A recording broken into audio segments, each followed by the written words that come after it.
27 km garajā riņķī.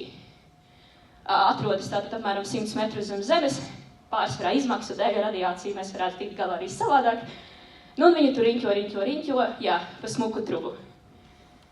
Un tiek pātrināta līdz 0,999999999, manuprāt, tad bija 1 dieciņš gaismas ātrumam. Tātad arī runājot par relativistiskiem ātrumiem, šādiem eksperimentiem, mēs parasti vienmēr lietosim kaut kādu daļu no gaismas ātruma.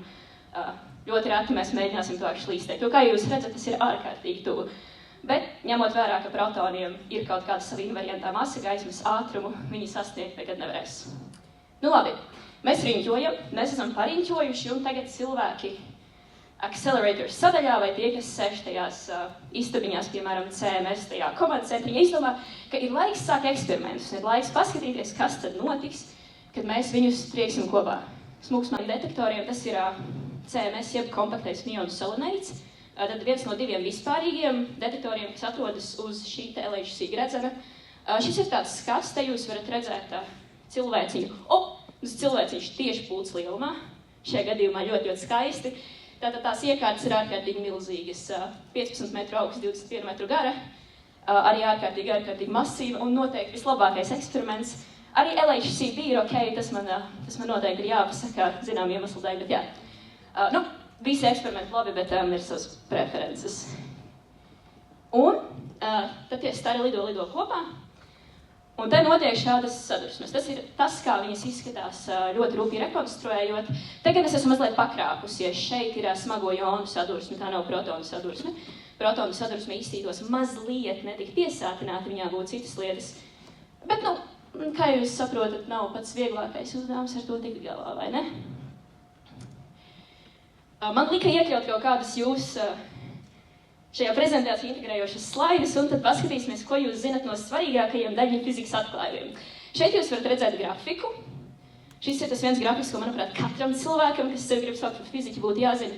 Nu tad pamēģinām padomāt un pacelt rociņas, kas tad ir šis grafiks un kas ar to tika pierādīts. Jums ir kaut kādas daļiņas, tūlīt par to parunāsim, no worries. Jā, tad paceļiet tik pirkstiņus, cik jūs domājat par atbildi. Es nevarēšu baigi izčekot, jo man nav brīles, bet tā, mums ir 2, mums ir 4, mums ir 5, nomainīju jau vairākas reizes, 2. Tātad izgriezums no šī te raksta. Domāju, es nelasīšu, bet jā, tātad, principā viens no svarīgākiem grafikiem visā fizikā, tas LHC peak, tas tika sasniegts jau 2012. gadā, šīs daļiņas atklāšana. Jā, tas, kāpēc mēs to darām, tā fundamentālās fizikas puse ir, ka mēs gribam studēt principā to, kas ir mazāks par jums zināmajām elementāru daļiņām, protonu, neutronu un tā tālāk. Pašreiz uzliksim šo fonā, tas principā ir protons. Izrādās, ka mums gan protoniem, gan neitroniem, par ko jūs esat mācījušies skolā, tās ir elementāra daļiņas, bet tās nav fundamentālās elementāra daļiņas. Viņām ir kaut kāda sava iekšējā struktūra. Bet tas, ko mēs mēģinām atklāt un saprast ar lielā hadrona pātrinātāju palīdzību, viņas triecot kopā, ir kāda ir šī iekšējā struktūra. Te jūs varat tātad redzēt, kā protons mums sastāv no kaut kādām 2 lietiņām, ko sauc par U, un kaut kādas 1 lietiņas, ko sauc par D. Tūlīt arī pastīsimies, ko tas nozīmē tās tabulītes, kas ir kreisajā pusē kontekstā. Tad to sauc par standarta modeli. Man to patīk salīdzināt ar ķīmisku elementu periodisko tabulu, tikai daudz sīkāk un nevis ķīmiķiem, bet fizikiem. Tad šeit mēs kreisajā pusē varam redzēt matērijas daļiņas, fermionus, labajā bozonus. Un, jā, principā tie ir kvarki. Mums viņi iet grupās pa 4. Tad, kā jūs varat redzēt tajā protonā, ko mēs no kā sastāv ļoti daudz lietu, no kā sastāv viss, ja, no kā sastāv matērija. Mums ir down kvarks un elektrons, elektroni jau gan ir leptoni. Un tad mēs šo te rindiņu nokopējam 3 reizes. Jā. Kāpēc? Neviens nezina. Ir aizdomas, ka īsti vairāk kā 3 kopijas šīm rindiņām nevar būt, tad viņas ir vienādas pilnīgi visos aspektos, izņemot tās 2 pēdējās ir daudz masīvākas. Tas nozīmē, ka mēs viņus tajā enerģijas līmenī, kur mēs dzīvojam, redzēt nevaram. Mums vajag ārkārtīgi augstas enerģijas sadursmes. Bet jā, un labajā pusē principā atrodas bozoni, kas ir matērijas pārnesē. Izrādās, ka mēs matērijas arī kaut kādā ziņā varam interpretēt kā daļiņas. Jā, šis ir tas, kas man jums par šo ir jāpasaka, un tālāk nākamajā lekcijā jau būs cilvēks, kas arī par to runās, tādēļ nenospoilošu pārāk daudz. Vienīgais, kam es gan vēlējos pievērst uzmanību runājot par šo visu, ir, jūs te redzat, protams, no Wikipēdijas izvilktu, bet protonu aptvero masu, jā, 938, tas ir pats pēdējais. Un, ja jūs saskaitat kopā, tad es jums teicu, ka viņš sastāv no up-down kvarka elektrona, mums tur kaut kādi 2 megaelektronu valdes C kvadrātā 5. Nu, redzat, ka tās masas gluži nesavienojas, ja tas ir tās kaut kāds tīzerīts par to, kas notiek, ja jūs gribat studēt kvantu lauku teoriju. Basically, man bija jāpasaka, ka viss nav tik vienkārši. Bet jā, tad izrādās, ka šis ir ļoti noniecināts protons, un jums tā to māca, tad tie kind of ir meli kā daudzas lietas, bet still. Un šis būtu mazliet realistiskāks protons ar ārkārtīgi daudz lietām, bet pie tā mēs neķersimies. Tas, ko es gribu, lai jūs paņemat no šīs slaida, ir, ka jā, tas, ko mēs darām, lielajā hadronu pātrinātā šīm sadursmēm, mēs pētam dažādas principā. Mēs pētam fiziku, mēs vienkārši pētam fundamentālo fiziku. Vēl viens tīzerīs, lai nešķiet tik viegli, te ir kaut kāda tabuliņa ar lietām, ko tātad var mērīt. Es zinu 2 no viņām varbūt. Ir daudz ko darīt. Tas nav tikai tā vienkārši, ka mēs mēģinām noteikt kaut kādu masu. Tas ir ārkārtīgi sarežģīti, ir ļoti daudz lietas, ko mēs varam izmērīt. Un pēc tam ir... Un, ja tas, ko es līdz šim esmu stāstījusi, jums šķiet traki, tad kļūst vēl daudz sliktāk. Redziet, LHC tika iedibināts ap 2010. gadu, tajā 2012. gadā mums bija Higgsa bozona atklājums.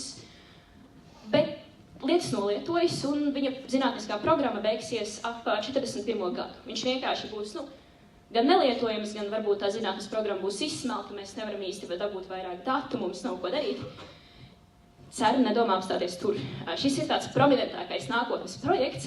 Ārkārtīgi oriģināls nosaukums Future Circular Collider. Tā kā, es nezinu, kā varētu to vēl tiešāk nosaukt. Jā.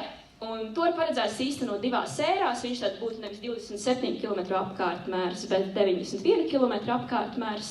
Sāktos viņš ar tādu elektronu un pozitronu pātrinātāju, tāpat kā sākās LHC, jo LHC iepriekšējais solis bija LEP, kur arī bija tātad elektronu-pozitronu pātrinātājus pārsvarā izmanto. Viņi ir daudz tīrāki sadursmēs, viņus izmanto tātad precizitātes mērījumiem, un tad, kad mēs lietojam hadronu pātrinātājus, mēs jau varam skatīties visu, kas tur notiek, jo hadronu tāda ir kompozītaļņas, un mums tā ir daudz sarežģītāka. Un jā, tas pirmais etaps maksātu 15 līdz 16 miljardu. Dārgi, vai ne? Labi, paskatīsimies par to. Tas jautājums, ko es no šī visa lielā ievada jums gribu pajautāt, ir tad priekš kā? Jo ļoti forši mēs pētam fundamentālo fiziku. Un es ticu, ka jūs visi to saprotat, bet šie man mīļie vecāki, viens iemesls, kādēļ jums visiem jānāk studēt pēc tam fiziku, ir, lai jūs varētu runāt, jo no fizikas skolā uz ekrāna uzlikt savus mīļos vecākus. Bet tā lieta maniem vecākiem ir tāda, ka mans tēvs pēc izglītības ir ķīmiķis un mana māte ir ārste. Ārstes saprot ķīmiķis. Es abrīnoju cilvēkus, kas mācās ķīmiju. Bet jautājums ir tāds. Es viņiem stāstu, ka man patīk CERN un kad es gribu tur darīt lietas, un viņi ir ļoti saprotoši. Viņi tiešām ir ārkārtīgi saprotoši, viņi man atbalsta, bet tas jautājums tomēr paliek tāds, tas ir forši, un mums to vajag, bet tā kā visiem cilvēkiem 15 miljardu projektu, it kā mums vienkārši nebūtu, kur likt naudu. Šīs prezentācijas galvenais mērķis, sākot no šejienes, ir varbūt jums kaut bišķīt ieskicēt, ka, lai gan CERN ir fundamentālo pētījumu laboratorija, CERN ir arī ārkārtīgi liela saistība ar reālo pasauli un ārkārtīgi daudz no izgudrojumiem un ārkārtīgi daudz no lietām, ko mēs lietojam un bez kā mēs savu dzīvi negribētu iedomāties, tomēr ir saistītas ar to, ka notiek gan šie fundamentālie pētījumi un tātad dēļ fundamentālajiem pētījumiem, dēļ tehnoloģijām, ko mums vajag izgudrot, lai mēs varētu vispār turpināt šādu pētniecību, tad tiek vienkārši procesā radītas jaunas tehnoloģijas, ko var izmantot citur, gan tā, tad mums ir arī speciāli projekti. CERN tad ir arī speciāli projekti, kas orientējas, piemēram, uz medicīnas, fiziku un citām lietām. Tad jā, īsumā par digitālām tehnoloģijām, lielu daļu gan jau jūs zināsiet, varbūt kaut ko noprecizēšu. Varbūt nedaudz kaut kādi interesanti fakti par pātrinātāju vēsturi, bišķīt par medicīnas projektiem, un tad jau pie iespējām jums. Ceru, ka paņemsiet līdzi no šodienas to, ka CERN ir fundamentāla fizika, bet tas ir arī daudz kas vairāk. Jā.